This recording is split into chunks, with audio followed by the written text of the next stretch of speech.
Hi friends, good morning. Welcome to Kanishka IAS academy. So ఈరోజు మనం ఈ వీడియోలో ఆంధ్రప్రదేశ్ సోషో ఎకనామిక్ సర్వేలో మరొక ముఖ్యమైన chapter poverty, employment, unemployment.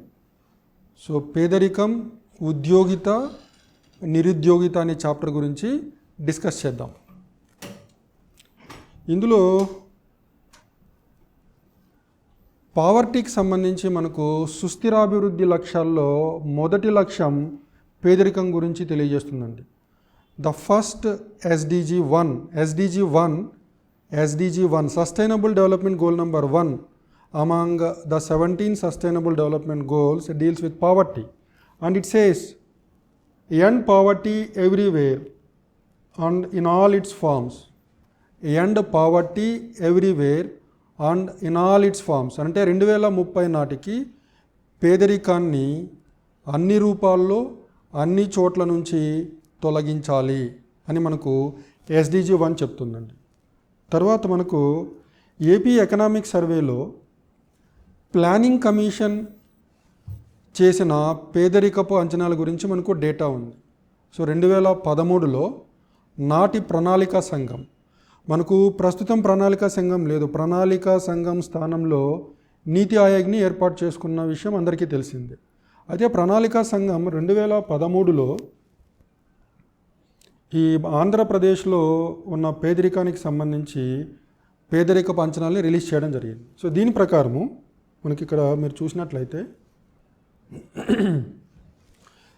as per the estimates of the planning commission released in July 2023, as per the estimates of the planning commission released in July 2013 for the year 2011-12.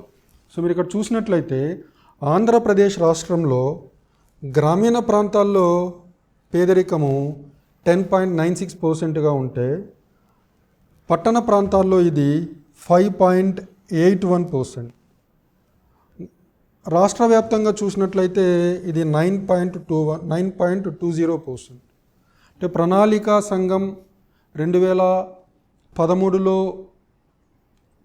Release చేసిన అంచనాల ప్రకారం ఆంధ్రప్రదేశ్ రాష్ట్రంలో గ్రామీణ ప్రాంతాల్లో poverty rate 10.96%, అదే పట్టణ ప్రాంతాల్లో అయితే 5.81%, కంబైన్డ్ వచ్చి 9.20%. ఇది మనకు జాతీయ సరాసరి అంచనాలతో పోల్చినట్లయితే ఆంధ్రప్రదేశ్ రాష్ట్రంలో పేదరికం తక్కువగా ఉందని తెలుస్తుంది. ఇక్కడ మీరు చూసినట్లయితే ఇక్కడ చూడండి, మీరు జాతీయ స్థాయిలో గ్రామీణ ప్రాంతాల్లో ఉన్న పేదరికము 25.7%, అదే పట్టణ ప్రాంతాల్లో 13.7%. సో కంబైన్డ్ వచ్చి 21.92%. అంటే మనకు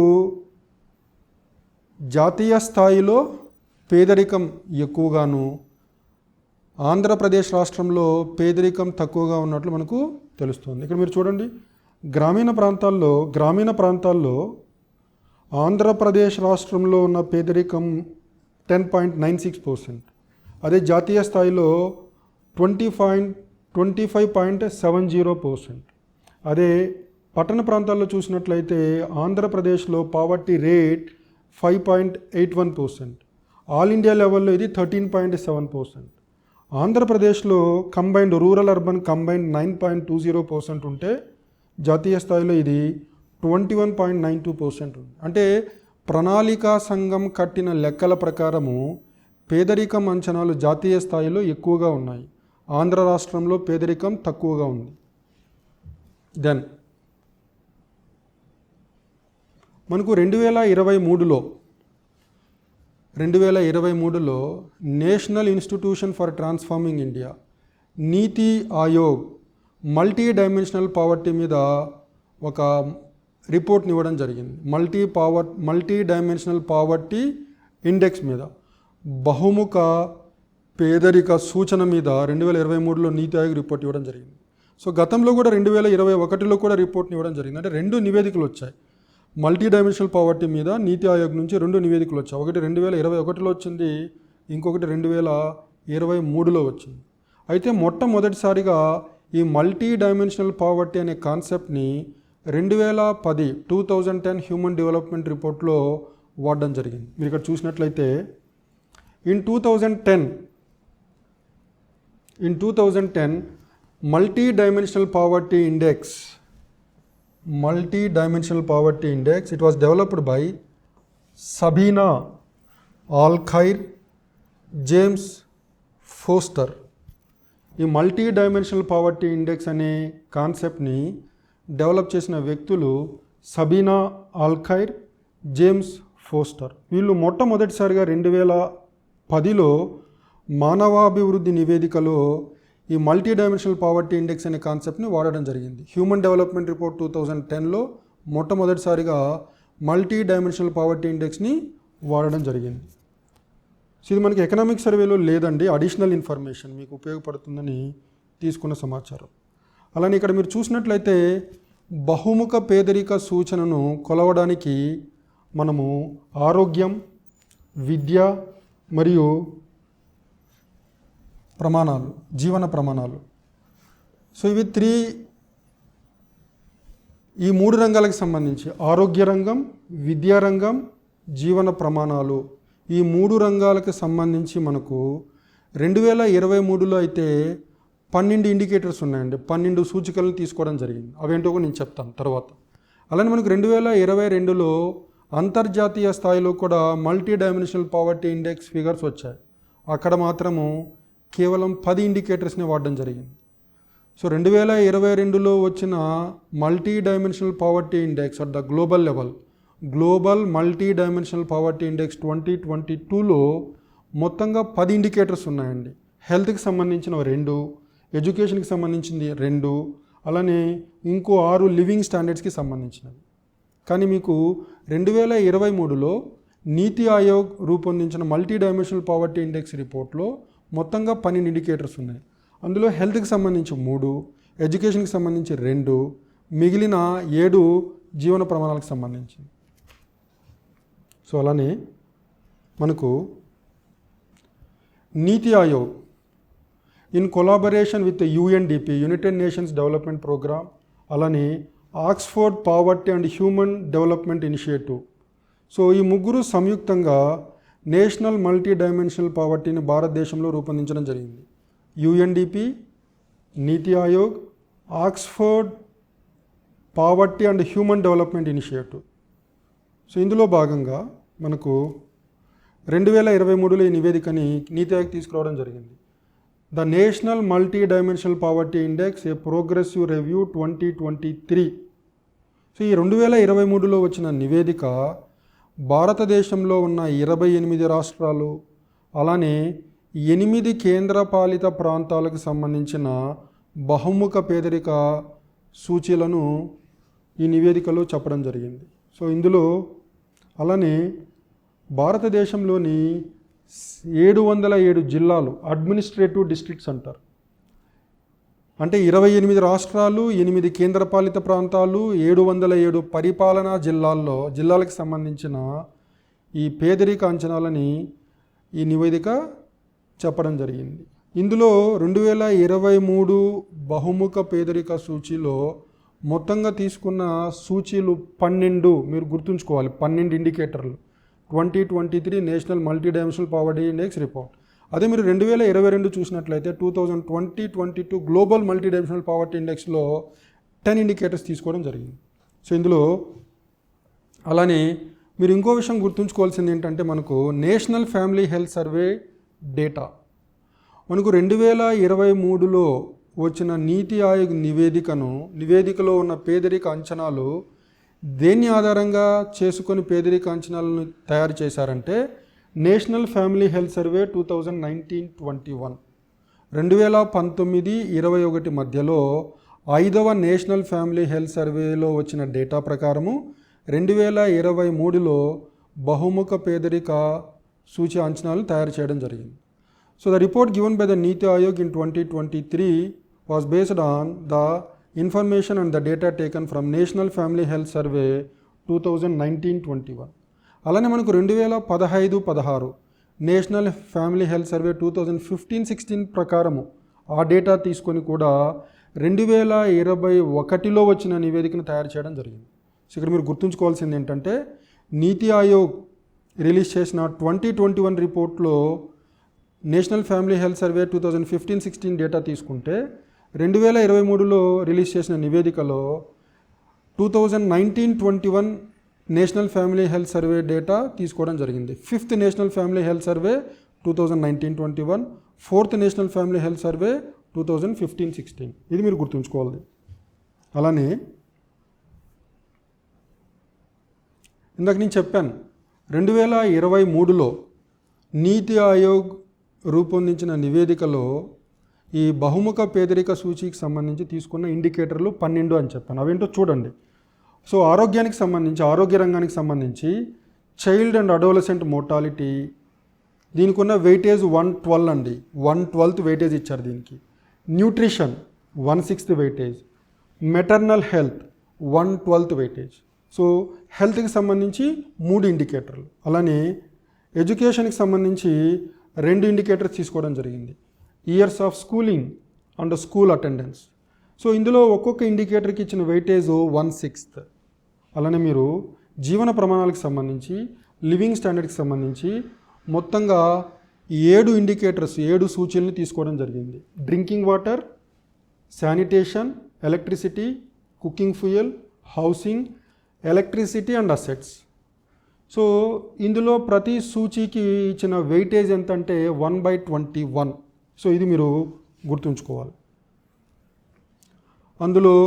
అలానే ఇందులో ప్రతిదాన్ని డిఫైన్ చేశారండి. Nutrition 0 to 59 months children, 15 to 49 years ఏజ్లో ఉన్న ఉమెను, 15 to 54 years ఏజ్లో ఉన్న మెన్, వీళ్ళకి ప్రాపర్ న్యూట్రిషన్ లేకపోతే వాళ్ళు బహుముఖ పేదరికంలో ఉన్నట్లుగా భావించాలి. అలానే మనకు రెండవది చైల్డ్ అడోలసెంట్ మోర్టాలిటీ. అంటే ఏదైనా ఒక కుటుంబంలో 18 సంవత్సరాల వయసులోపు వాళ్ళల్లో రీసెంట్ 5 years టైంలో ఎవరైనా ఒకరు చనిపోయి ఉంటే వాళ్ళు బహుముఖ పేదరికంలో ఉన్నట్లుగా భావించాలి. అలానే మెటర్నల్ హెల్త్ అంటే యాంటీనేటల్ చెకప్స్, అంటే స్త్రీ గర్భంలో ఉన్నప్పుడు 4 యాంటీనేటల్ కేర్ విజిట్స్ జరగకపోయి ఉంటే, అలానే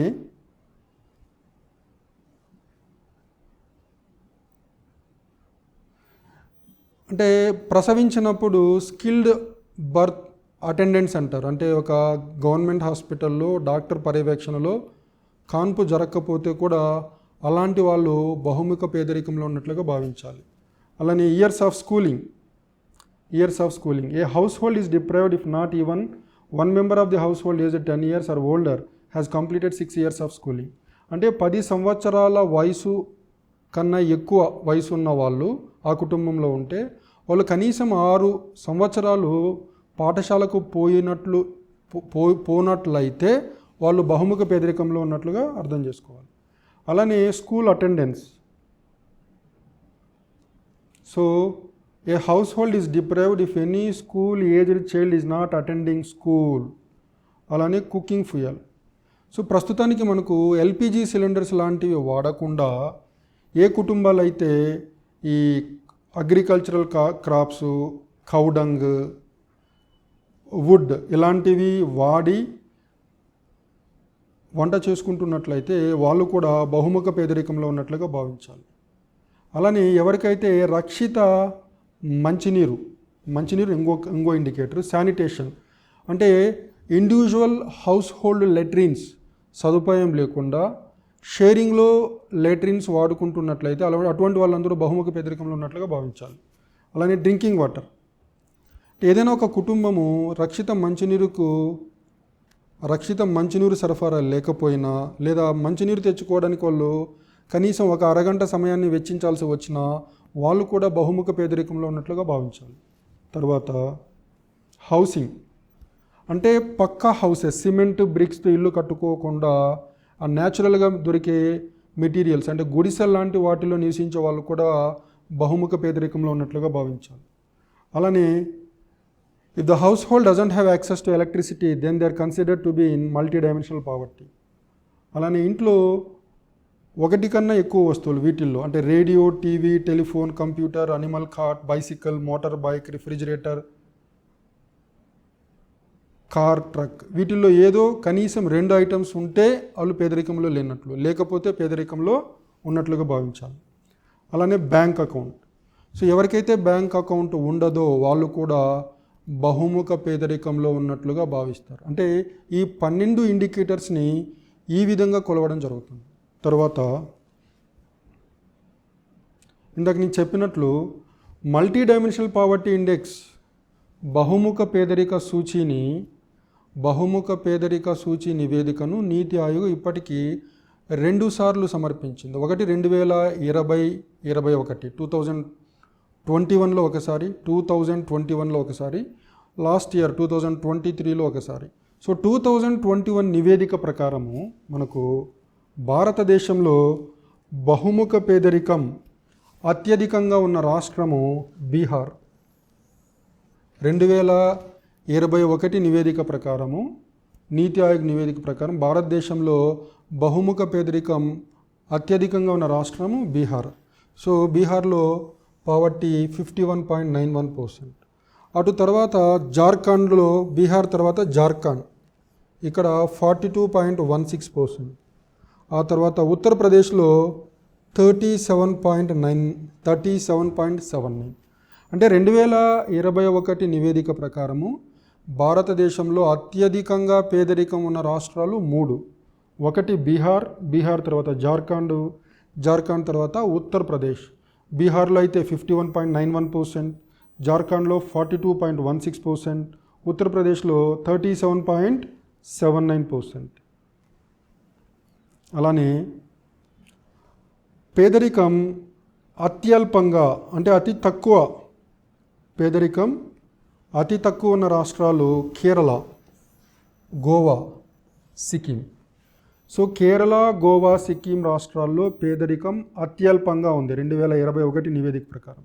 ఇక్కడ మీరు చూసినట్లయితే కేరళలో కేవలం 0.71%, గోవాలో 3.76%, అలానే సిక్కింలో 3.82%.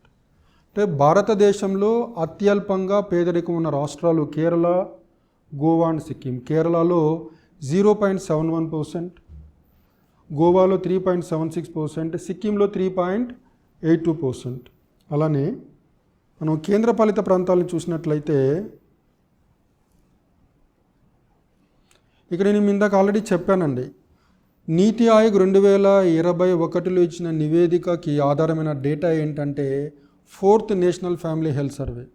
నీతి ఆయోగ్ 2021లో ఇచ్చిన నివేదిక దేని ఆధారంగా ఇచ్చారు అంటే నేషనల్ ఫ్యామిలీ హెల్త్ సర్వే 4 2015-16 డేటాను ఆధారంగా చేసుకొని 2021 నివేదికని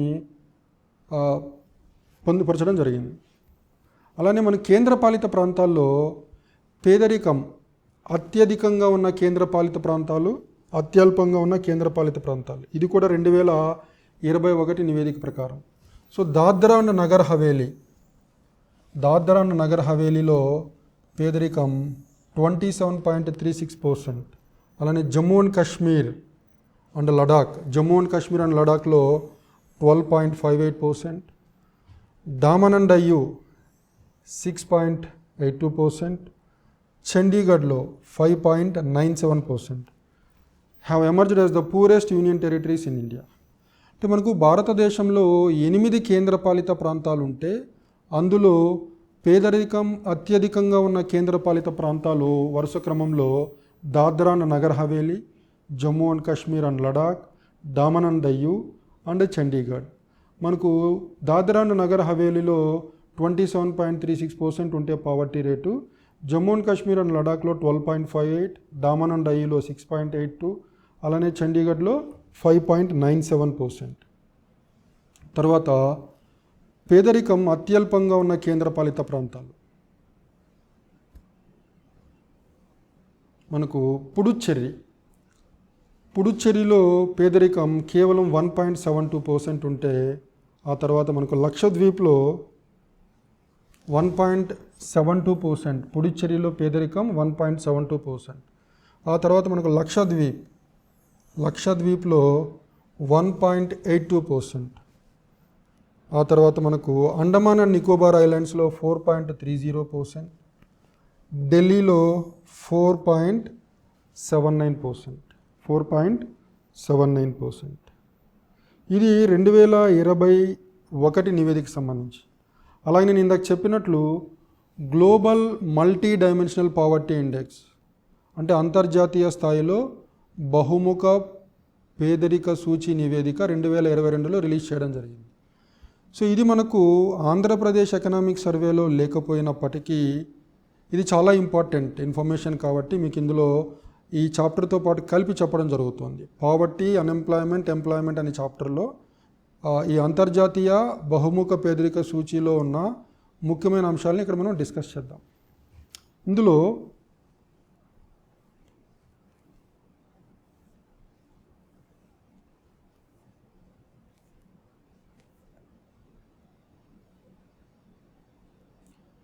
ఇందాక నేను చెప్పాను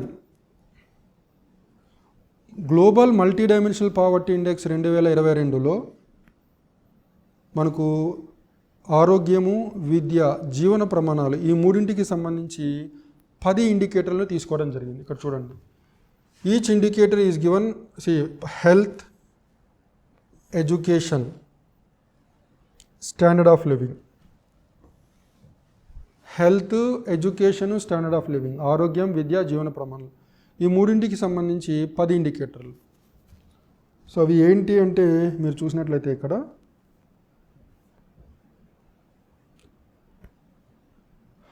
విద్యలో 2, ఆరోగ్యానికి సంబంధించి 2, జీవన ప్రమాణానికి సంబంధించి 6, మొత్తం 10 కింద చూద్దాం అవి. అయితే ఈ global multi dimensional poverty index ప్రకారం భారతదేశంలో 2005-06 మరియు 2019-21 మధ్యలో అంటే 2005-06 మరియు 2019-21 మధ్యలో దాదాపుగా 41.5 కోట్ల మంది పేదరికం నుంచి బయటపడ్డారు. According to global multi dimensional poverty index of 2022, between 2005-06 and 2019-21 in India, 41.5 crore Indians, they have come out of poverty. అలానే మనకు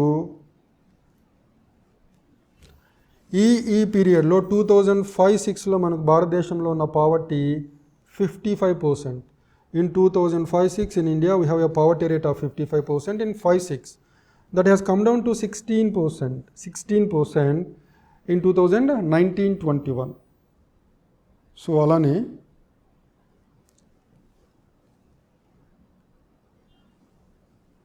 అంటే భారతదేశంలో పేదరికాన్ని భారీగా తగ్గించినప్పటికీ ఇప్పటికీ ప్రపంచంలో అత్యధిక మంది పేదలు భారతదేశంలోనే ఉన్నారు. So despite significant reductions of poverty, even today in the world India has the highest number of poor people. దాదాపుగా 22.8 కోట్ల మంది పేదరికంలో భారతదేశంలో ఉన్నారు. అంటే ఇది ప్రపంచ దేశాల్లో అత్యధికంగా పేదరికం ఉన్న దేశము భారతదేశం. అలానే ఈ మల్టీ డైమెన్షనల్ పావర్టీ ఇండెక్స్, ఈ ఇండెక్స్ వాల్యూ 2005-2006లో 0.283 ఉంటే multi dimensional poverty index value 2005-06లో 0.283 ఉంటే 2015-16 నాటికి ఇది 0.122కి తగ్గడం జరిగింది. అలానే 2019-2021 నాటికి ఈ multi dimensional poverty index value 0.09కి తగ్గడం జరిగింది. అలానే ద ఇన్సిడెన్స్ ఆఫ్ పావర్టీ, ఇందాక చెప్పినట్లే ద ఇన్సిడెన్స్ ఆఫ్ పావర్టీ మనకు 2005-06లో 55.1% ఉంటే పావర్టీ రేటు 2005-06లో 55.1% ఉంటే 2015-16 నాటికి అది 27.7%కి తగ్గడం జరిగింది. అలానే 2019-2021 నాటికి 16.4%కి తగ్గడం జరిగింది. So this is as per global multi dimensional poverty index 2021.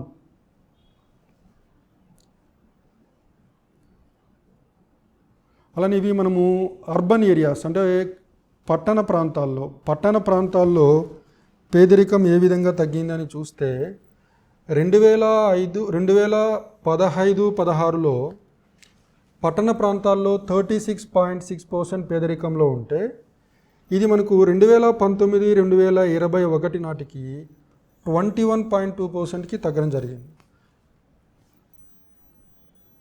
గ్రామీణ ప్రాంతాల్లో పేదరికం 2015-16లో 36.6% ఉంటే గ్రామీణ ప్రాంతాల్లో పేదరికం 2015-16లో 36.6% ఉంటే 2019-21 నాటికి 21.2%కి తగ్గడం జరిగింది. అలానే మనకు పట్టణ ప్రాంతాల్లో అర్బన్ ఏరియాస్లో 2015-16లో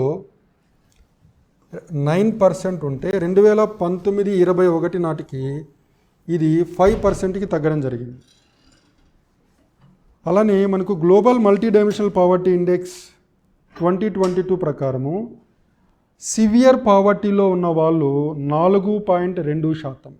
2019-2021 నాటికి సివియర్ పావర్టీలో ఉన్న జనాభా శాతము 4.2%. అలానే మనకు ప్రపంచవ్యాప్తంగా మల్టీ డైమెన్షనలీ పూర్ కేటగిరీలో ఉన్న పూర్ పీపుల్ దాదాపుగా 1.2 బిలియన్ పీపుల్ అయితే అందులో సగం మంది ఎక్స్ట్రీమ్ పావర్టీలో ఉన్నవాళ్ళు. అలానే మనకు sub Saharan Africa, south Asia కలిపి ప్రపంచవ్యాప్తంగా సౌత్ ఏషియాలో సబ్ సహారన్ ఆఫ్రికాలో మొత్తంగా ఉన్న పేదల శాతం 83%.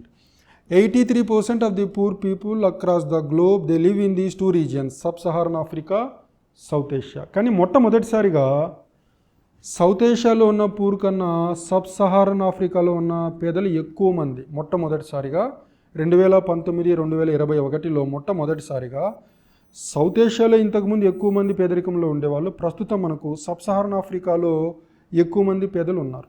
అలానే ఇండియా తర్వాత అత్యధికంగా పేదరికం ఉన్న దేశము నైజీరియా. భారతదేశంలో 22.8 కోట్ల మంది పేదరికంలో ఉంటే మనకు నైజీరియాలో తర్వాత స్థానంలో నైజీరియా ఉంది, 9.6 కోట్ల మంది. సబ్ సహారన్ ఆఫ్రికాలో ఉన్న మొత్తం పేదల సంఖ్య 57.9 crores అయితే సౌత్ ఏషియాలో ఉన్న పేదల సంఖ్య 38.5 crores. అంటే 2022 multi dimensional poverty index report ప్రకారము సౌత్ ఏషియాతో పోల్చినట్లయితే సబ్ సహారన్ ఆఫ్రికాలో ఉన్న పేదల సంఖ్య ఎక్కువ. సబ్ సహారన్ ఆఫ్రికాలో 57.9 crores పేదరికంలో ఉంటే మనకు సౌత్ ఏషియాలో 38.5 crores పేదరికంలో ఉన్నారు.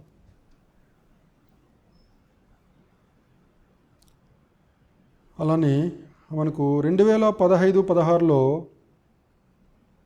నుంచి ఈ మధ్య కాలంలో మనకు పేదరికము ఏ రాష్ట్రాల్లో అయితే ఎక్కువగా ఉందో ఆయా రాష్ట్రాల్లో పేదరికము భారీగా తగ్గడం కూడా జరిగింది. ఇందాక నేను చెప్పాను, బీహారు, జార్ఖండ్, ఉత్తరప్రదేశ్ రాష్ట్రాల్లో పేదరికం చాలా ఎక్కువగా ఉంది 2021 నివేదిక ప్రకారం అని చెప్పడం జరిగింది. కానీ ఈ రాష్ట్రాల్లో పేదరికం కూడా చాలా వేగంగా తగ్గడం జరిగింది. అది కూడా ఒక ముఖ్యమైన పాయింట్. సో ఇందులో మనకు ఆంధ్రప్రదేశ్ రాష్ట్రానికి వస్తే national multi dimensional poverty index a progressive review 2023. So ఈ నివేదికని జూలై 17, 2023లో ఈ నివేదికను విడుదల చేయడం జరిగింది. ఈ నివేదికలో multi dimensional poverty index score Andhra Pradesh రాష్ట్రానికి సంబంధించి ఎలా తగ్గిందని మరి చూసినట్లయితే 2015-16లో multi dimensional poverty index value 0.053 ఉంటే ఇది 2019-21 నాటికి 0.025కి తగ్గింది. సో ఆంధ్రప్రదేశ్ రాష్ట్రంలో 2023 నివేదిక ప్రకారము multi dimensional poverty index value ఇది 0 నుంచి 1 వరకు ఉంటుందండి.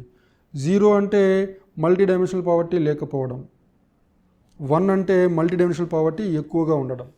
సో మనకు 2015-16లో 0.053 ఉంటే multi dimensional poverty index value మనకు 2019-21 నాటికి ఇది 0.025కి తగ్గడం జరిగింది. సో అలానే ఇందాక నేను చెప్పాను, మనకు 2022లో వచ్చిన నివేదికలో మొత్తం 10 సూచీల్ని తీసుకోవడం జరిగింది. అందులో హెల్త్కి సంబంధించి చైల్డ్ మోర్టాలిటీ అండ్ న్యూట్రిషన్. ఇక్కడ అభ్యర్థులు గుర్తుంచుకోవాల్సింది ఏంటంటే, నీతి ఆయోగ్ రూపొందించిన 2023 నివేదికలో మొత్తంగా తీసుకున్న సూచీలు 3. అక్కడ మనకు హెల్త్లో 3 చెప్పాం, కానీ ఇక్కడ గ్లోబల్ మల్టీనేషనల్ పావర్టీ ఇండెక్స్లో హెల్త్కి సంబంధించిన సూచీలు 2 మాత్రమే. అవి చైల్డ్ మోర్టాలిటీ అండ్ న్యూట్రిషన్. అలానే ఎడ్యుకేషన్కి సంబంధించి నీతి ఆయోగ్ నివేదికలో 2 ఉన్నాయి, ఇక్కడ గ్లోబల్ మల్టీనేషనల్ పావర్టీ ఇండెక్స్లో కూడా 2 ఉన్నాయి. అవి years of schooling and enrolment. అలానే మీరు జీవన ప్రమాణాలకు సంబంధించి ఇక్కడ అంటే 2022 అంతర్జాతీయ నివేదికలో 5 ఇండికేటర్లు ఉంటే 6 ఇండికేటర్లు ఉంటే, మనకు 2023 నీతి ఆయోగ్ నివేదికలో జీవన ప్రమాణాలకు సంబంధించిన సూచీలు 7 ఉన్నాయి. సో ఇది కూడా మీరు గుర్తుంచుకోవాలి. ఇందులో హెల్త్లో 2 ఇండికేటర్స్ ఉన్నాయని చెప్పాను, ఎడ్యుకేషన్లో 2 ఇండికేటర్స్ ఉన్నాయని చెప్పాను. సో ఈ ఇండికేటర్స్కి ఇచ్చిన వెయిటేజ్ 1/6. హెల్త్లో ఉన్న 2 ఇండికేటర్స్కి ఒక్కొక్క దానికి 1/6, ఎడ్యుకేషన్లో ఉన్న 2 ఇండికేటర్స్లో ఒక్కొక్క దానికి 1/6. అలానే జీవన ప్రమాణాలకు సంబంధించి 6 ఇండికేటర్స్ ఉన్నాయని చెప్పాను. ఒక్కొక్క ఇండికేటర్కి ఇచ్చిన వెయిటేజ్ 1/18. ఇందులో multi dimensional poverty index value 0 నుంచి 1 మధ్యలో ఉంటుందండి.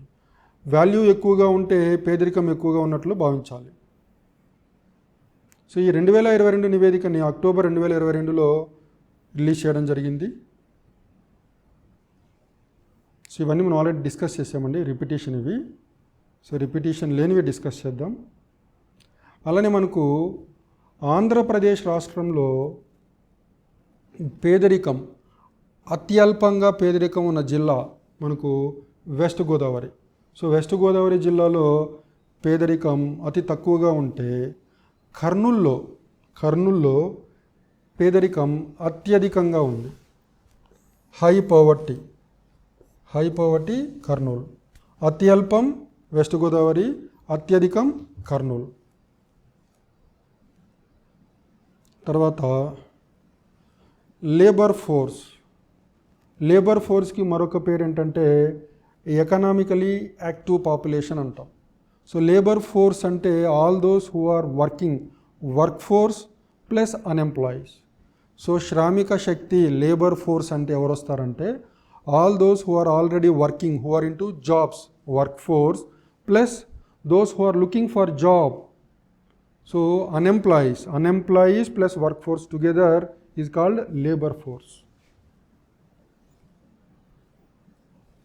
అలానే మనకు లేబర్ ఫోర్స్ పార్టిసిపేషన్ రేట్ అంటామండి. లేబర్ ఫోర్స్ పార్టిసిపేషన్ రేట్ అంటే the number of persons in the labour force per 100 persons. So number of employed persons plus number of unemployed persons divided by total population into 100 will give you labor force participation rate. మనకు periodic labour force survey ప్రకారము ఆంధ్రప్రదేశ్ రాష్ట్రంలో labour force participation rate ఎంత ఉందంటే 48.6%. 48.6%. As per periodic labor force survey in the state of Andhra Pradesh, in the entire population, the labor force participation rate is 48.6%. అలానే మనకి ఇది గ్రామీణ ప్రాంతాల్లో 51.4% ఉంటే పట్టణ ప్రాంతాల్లో 42.2% ఉంది.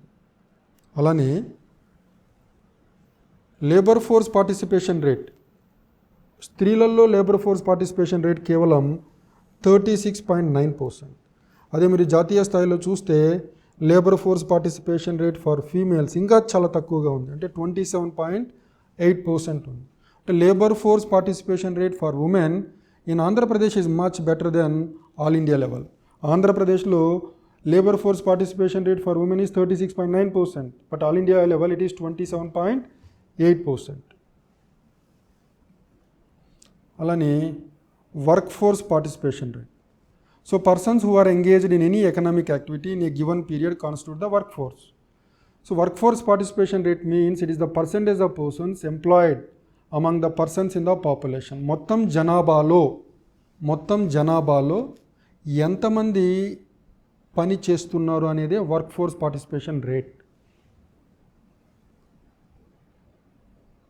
సో ఈ work force participation rate it is calculated on the basis of current daily status. Current daily status అంటే as per current daily status a person is considered working for the entire day if he are she had worked for 4 hours during a day. అంటే ఒక రోజులో కనీసం 4 గంటల పని ఉన్నట్లయితే అతన్ని employed పర్సన్గా మనము పరిగణించవచ్చు యాజ్ పర్ డైలీ స్టేటస్. అలానే అన్ఎంప్లాయ్మెంట్ రేట్, దీనికి డెఫినేషన్ ఏంటంటే persons who are considered unemployed if he are she was not working but available for work for a relatively longer period. Unemployed అంటే ఎవరంటే పని కోసం వేచి చూస్తున్నారు కానీ పని లేదు, అంటే దీర్ఘకాలంగా పని చేయడానికి వేచి చూస్తూ పని లేకపోయినప్పుడు అలాంటి వారిని మనము అన్ఎంప్లాయిడ్ అంటాం. Unemployment rate is defined as the percentage of unemployed persons in the labor force. అంటే number of unemployed persons divided by labor force into 100 will give you unemployment rate. So ఉద్యోగిత లేని వాళ్ళు అంటే నిరుద్యోగులు బై లేబర్ ఫోర్స్ అంటే work force plus number of unemployed persons into 100 it will give you unemployment rate. So unemployment rate మనకు ఆంధ్రప్రదేశ్లో 4.1% ఉంది. Periodic labour force survey ప్రకారము, ఆంధ్రప్రదేశ్ ఎకనామిక్ సర్వే ప్రకారం ఆంధ్రప్రదేశ్లో ఉన్న నిరుద్యోగిత రేటు 4.1%. అదే మనం జాతీయ స్థాయిలో చూసినట్లయితే ఇది 3.2% ఉంది. అలానే మనకు unemployment is highest in the people aged between 15 to 29 years. ఏ వయసులో ఉన్న జనాభాలో ఎక్కువ నిరుద్యోగిత ఉంది అంటే 15 to 29 years ఏజ్ గ్రూప్లో ఉన్న వాళ్ళల్లో నిరుద్యోగులు ఎక్కువ మంది ఉన్నారు. ఈ ఏజ్ గ్రూప్లో ఉన్న వాళ్ళలో ప్రతి 100 మందికి నిరుద్యోగులు ఎక్కువగా ఉన్నారని మనకు ఆంధ్రప్రదేశ్ ఎకనామిక్ సర్వే అలానే మనకు ఆంధ్రప్రదేశ్ రాష్ట్రంలో ఇండస్ట్రియల్ ట్రైనింగ్ ఇన్స్టిట్యూట్స్ ఐటీఐస్ అంట మనకు ప్రభుత్వ రంగంలో 84 ఉంటే ప్రైవేట్ రంగంలో 433 ఉన్నాయి. అంటే యువతకు నైపుణ్యాలను ఇవ్వడానికి మనకు చాలా మెథడ్స్ ఉన్నాయి. అందులో ఒకటేంటంటే industrial training institutes is one platform where skilling is done for the unemployed youth. So దీనికి సంబంధించి మనకు ఆంధ్రప్రదేశ్లో ప్రభుత్వ రంగంలో 84 ఐటీఐస్ ఉంటే ప్రైవేట్ రంగంలో 433 ఐటీఐస్ పనిచేస్తున్నాయి. అలానే మనకు దేశవ్యాప్తంగా ఈ నైపుణ్యాలను పెంపొందించడానికి 1961లోనే ఒక చట్టం చేయడం జరిగింది, అప్రెంటిస్షిప్ యాక్ట్ 1961 అంటాం. సో ఈ అప్రెంటిస్షిప్ యాక్ట్ 1961 మనకు మార్చి 1వ తారీఖు 1962 నుంచి అమల్లోకి రావడం జరిగింది. ప్రస్తుతం మనకు భారతదేశంలో ఈ చట్టం ద్వారా కూడా నైపుణ్యాలను పెంచే ప్రయత్నం చేస్తున్నాం. ఇందులో ఎగ్జిస్టింగ్ కెపాసిటీని పెంచారండి. ఈ చట్టాన్ని సవరించి ఈ అప్రెంటిస్షిప్ యాక్ట్ 1961 ద్వారా మనము పెంపొందించగలిగే నైపుణ్యాలని పెంచడం జరిగింది. మనకు రీసెంట్గా ఆంధ్రప్రదేశ్లో అధికారంలోకి వచ్చిన ప్రభుత్వము సూపర్ 6 పథకాలని ఒక 6 పథకాలను తీసుకురావడం జరిగింది. అందులో ఒకటేంటంటే రాబోయే 5 సంవత్సరాల్లో 20 లక్షల మందికి ఉద్యోగాలను సృష్టించాలని లక్ష్యంగా పెట్టుకోవడం జరిగింది. సో రానున్న 5 సంవత్సరాల్లో 20 లక్షల మందికి ఉపాధి కల్పించడం అనే అంశము ఈ సూపర్ 6 స్కీమ్స్లో ఒకటని మనం గుర్తుంచుకోవాలి. సో ఇది మనకు ఆంధ్రప్రదేశ్ ఎకనామిక్ సర్వేలో పావర్టీ, ఎంప్లాయ్మెంట్, అన్ఎంప్లాయ్మెంట్కి సంబంధించిన ముఖ్యమైన సమాచారం. సో ఈ ఎకనామిక్ సర్వేలో ఈ చాప్టర్ని కవర్ చేస్తూనే మనకు జాతీయ వ్యాప్తంగా అలాగే అంతర్జాతీయంగా ఉన్న పేదరిక సూచీలను కూడా కవర్ చేయడం జరిగింది. So thank you and all the best. I will come up with yet another video on AP Economic Survey in the next session. Thank you and all the best.